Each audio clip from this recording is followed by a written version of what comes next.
ठीक है, अब हम आते हैं पेज नंबर 13 पर, जहाँ से हमारा स्टार्ट हो रहा है हमारा टॉपिक 3। 2 टॉपिक हमने डिस्कस कर लिए हैं। हमारा थर्ड टॉपिक जो है वो पेज नंबर 13 से स्टार्ट हो रहा है, विच इज़ ब्रीथिंग।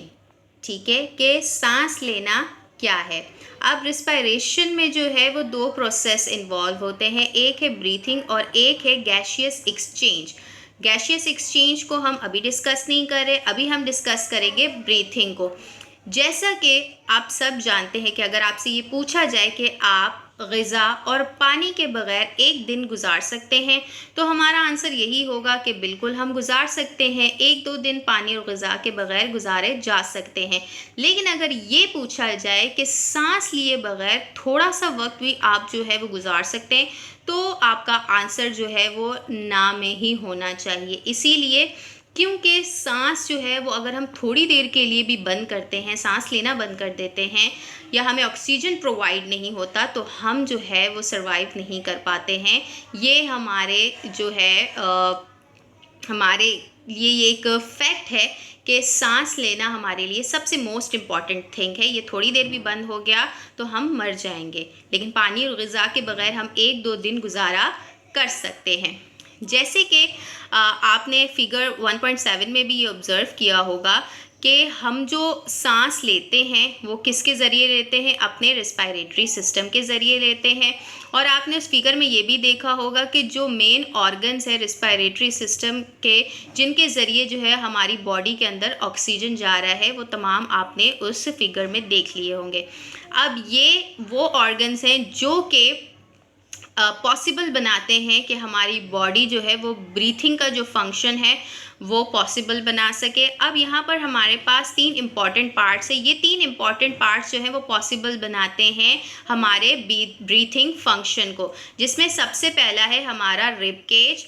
ये रिब केज आपकी पसलियों को कहा जाता है, एक पूरा ये जो पसलियों का पिंजरा है उसको कहा जाता है, यानी कि कलेक्शन ऑफ बोन्स। ये कलेक्शन ऑफ बोन्स जो है वो आपके लंग्स को प्रोटेक्ट करती हैं। फिर है आपका सेकंड डायफ्राम। ये एक मस्कुलर शीट है जो कि मैं आपको डायग्राम में बता देती हूँ। जो रेड कलर की है ये कर्व शेप में, ये है आपकी मस्कुलर शीट जिसको हम डायफ्राम कहते हैं।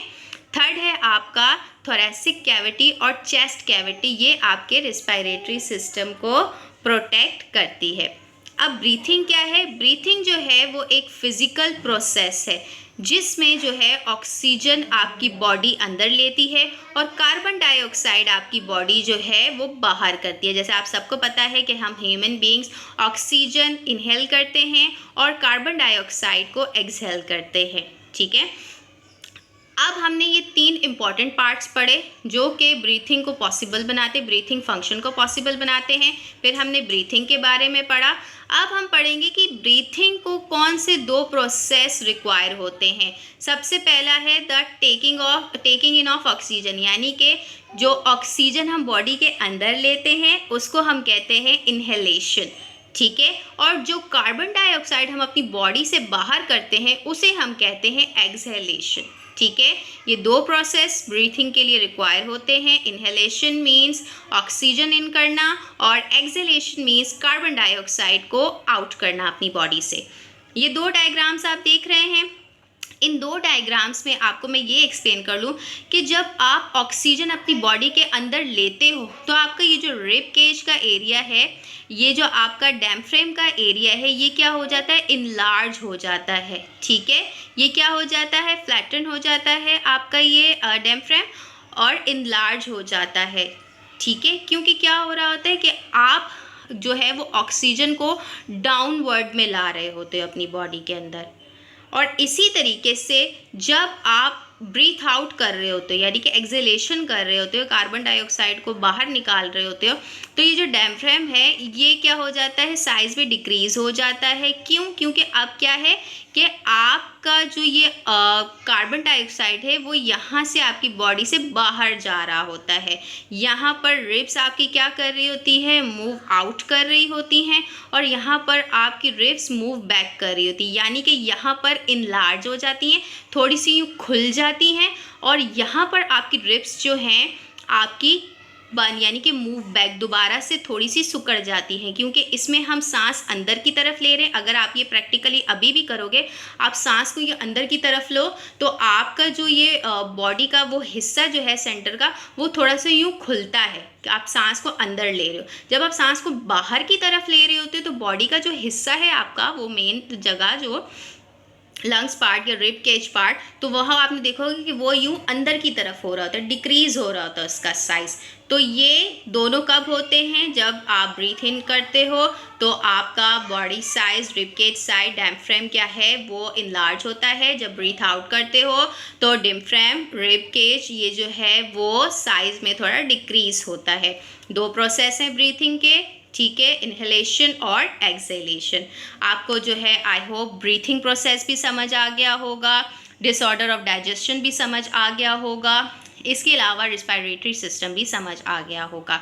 अच्छा, मैं आपको इसी वीडियो में होमवर्क देती जा रही हूँ। लास्ट मैंने आपको डायग्राम दी थी ये डाइजेस्टिव सिस्टम की। आज मैं आप लोगों को जो है एक होमवर्क दे रही हूँ। सबसे पहले जो आपने डायग्राम लास्ट बनाई है उसके सामने लाइनिंग वाला पेज होगा, उस लाइनिंग वाले पेज पर आपने जो है ये सर्कल द बेस्ट आंसर जो है ये करने हैं। खुद से आपने जो है वो टिक मार्क करने हैं बुक में से फाइंड आउट करके। ये एक्टिविटी आपके पेज नंबर 20 पर है, जो कि आपने अपने जर्नल के अंदर करनी है, जो लास्ट आपने डायग्राम बनाई है उसके सामने। फिर नेक्स्ट जो आप पेज होगा, ठीक है, उस नेक्स्ट पेज के प्लेन पेज पर आपने ये organs of the respiratory system की डायग्राम बनानी है। डायग्राम बिल्कुल नीट एंड क्लीन होनी चाहिए, जो ये ऑर्गन्स हैं ये क्लियर होने चाहिए, और इनके जो नाम है वो बहुत ज़्यादा क्लीन राइटिंग में और क्लियर होने चाहिए, ठीक है। रिस्पायरेटरी सिस्टम की फिगर 1.7 आपने बनानी है, एंड आपने जो है चूज़ द बेस्ट आंसर्स जो मैंने आपको बताए हैं which is on page number 20, ये भी आपको करने, और किस किस पेज पर करने ये भी मैंने आपको एक्सप्लेन कर दिया है। और इसके अलावा आपके हैशटैग के हिसाब से आपने क्वेश्चन नंबर 4, 5, 6 भी याद करना है। This is your homework and I hope आप सबको अच्छी तरीके से समझ आ गया होगा। So thank you so much and अल्लाह हाफिज़।